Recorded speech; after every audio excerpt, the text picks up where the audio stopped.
Hello, everyone. So, I just got back from a test, which I rather enjoyed, and such. I wanted to, also, I'm Tree. I'm Tree. Hi. I'll probably get better at these intros as time goes by. But anyway, I wanted to show you guys a little Shogun 2 battle, and I wanted it to be sort of a... Here, I'll do a cool view of something while I'm talking. I wanted to kind of talk to you guys about judging the posturing of your opponent's army. And where have they positioned in such a way that you can take advantage of? How can you take advantage of their positioning? Have they positioned something badly? And if they position something badly, how do you take advantage of it?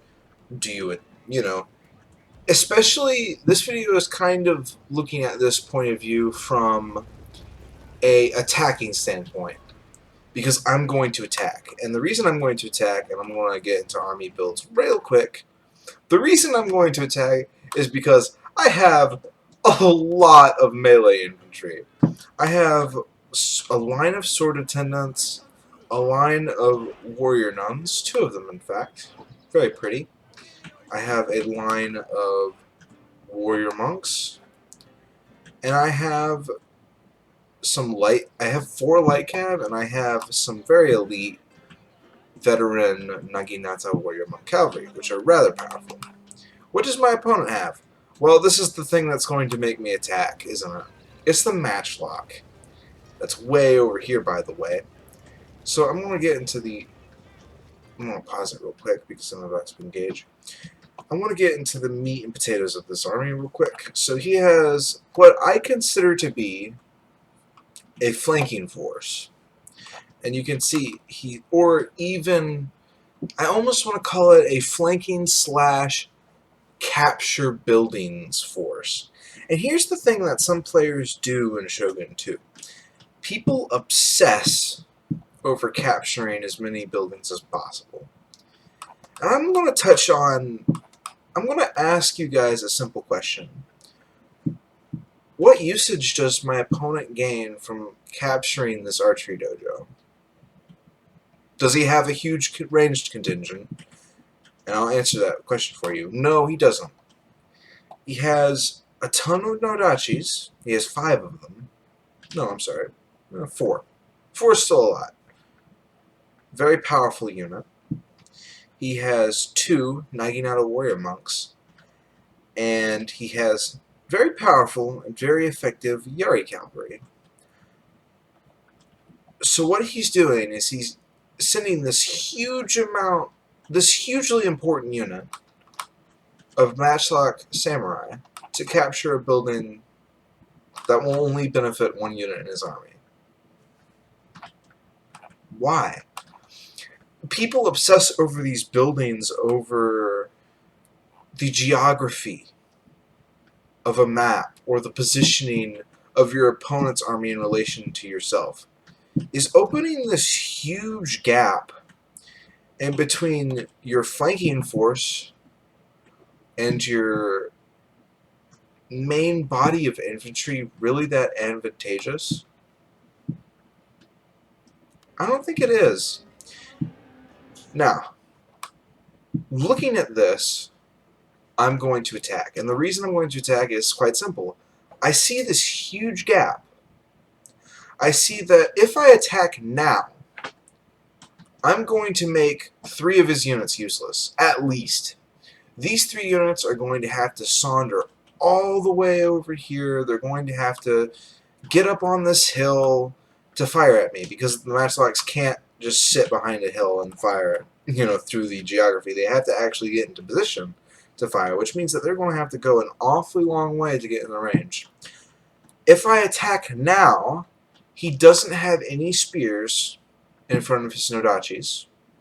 If I attack now, he isn't really set up with his cavalry to really be hugely threatening.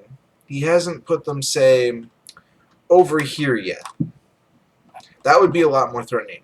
If I attack now, I'm going to be able to bring my entire army to bear against just this little bit. This little surroundable island of troops. And so I attack.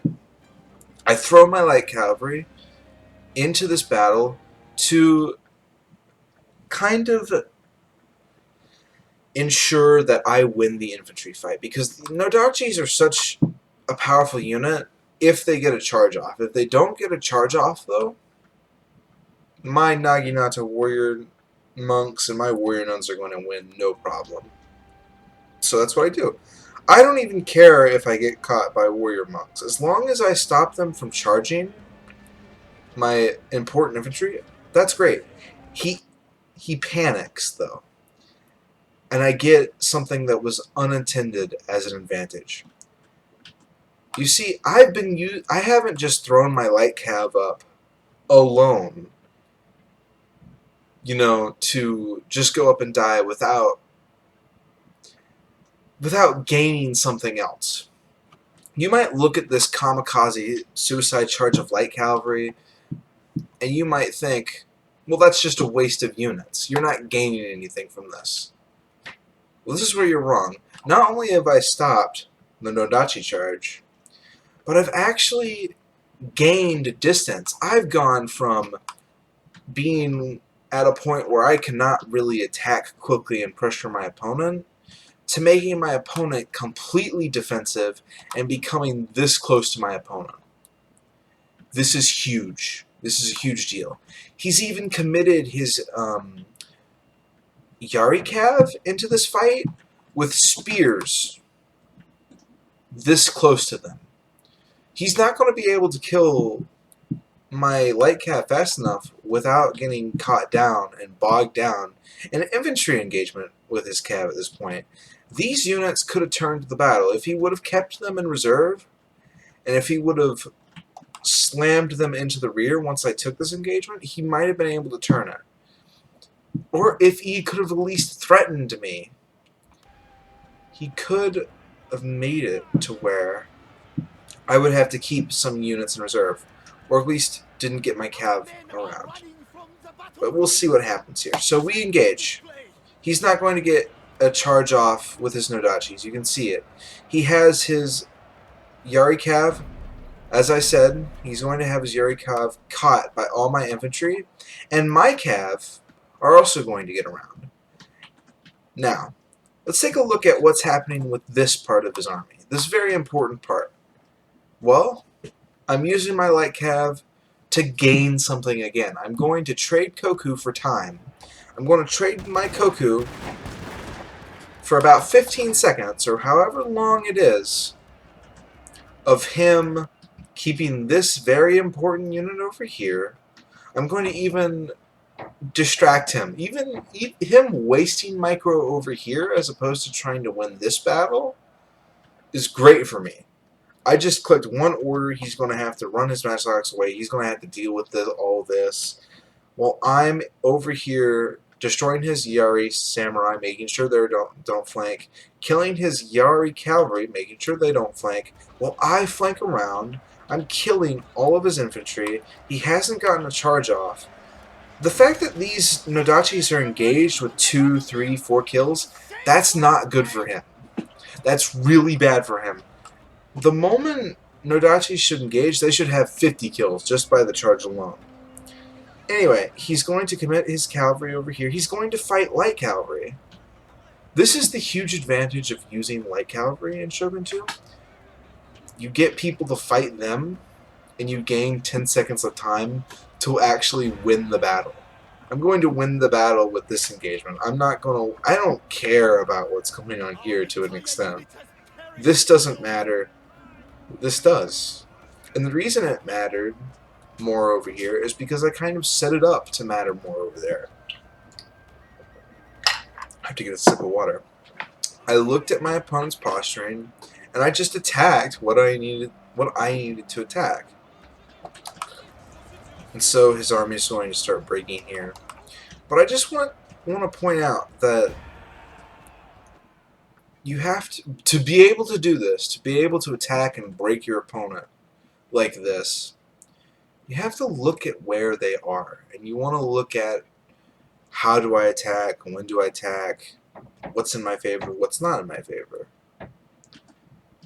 My opponent going over here to capture this building was a decision on his part in my favor. He split up his army. I was able to capture the workshop, which is a much better building for this kind of attacking, but that was just luck. That's not really here nor there. I was able to prevent him from charging. I was able to capture his cavalry. I was able to basically make him defensive for the entire battle. But imagine just for a moment if he wouldn't have sent this flanking force to capture a building that only benefits his matchlocks, which are just getting into range, by the way. These guys have only gotten 27 kills, so they're not going to turn this fight around. This battle's already won. Imagine if he had his matchlocks here, over on this side where the actual fight took place in. Imagine if he had the cavalry that was also over there, like say here. That would have changed this fight drastically. But this person looked at my army and misjudged it at the beginning of the game. They looked at it and didn't realize that I was going to just be aggressive and I was going to pick out a part of his army and just concentrate my forces. A lot of people play this game where they spread out across the map. You know, they're capturing the buildings, they're getting all the objectives. My objective in this game wasn't to capture buildings, it was just to kill my opponent. And the fact that my opponent judged my army incorrectly is what kind of caused him to lose, because he could have totally won this game with just using his cavalry differently, just using his infantry differently. But because he thought about spreading out and getting the buildings over concentrating his forces and trying to kill me, he's going to lose this battle. So think about that. Just think about, what do I need to do at this moment? Do I need to capture this building, or do I need to concentrate my forces to kill my opponent? In Shogun 2, this is the trade-off with these key buildings. These buildings are both a boon and a curse, depending on when you try to capture them. What are you trading geographical advantages for a building? How do you view these objectives? And in my opinion, your number one objective should be to kill your opponent. And that's pretty much it, really. If you misjudge that objective and go for things that you don't need in this game, you're going to die. And that's simply all. This was a little bit longer video. I hope you enjoyed it. I'm still trying to get used to recording myself. I maybe recorded this video maybe 2 or 3 times. But I really hope you all have an enjoyable day. Peace out.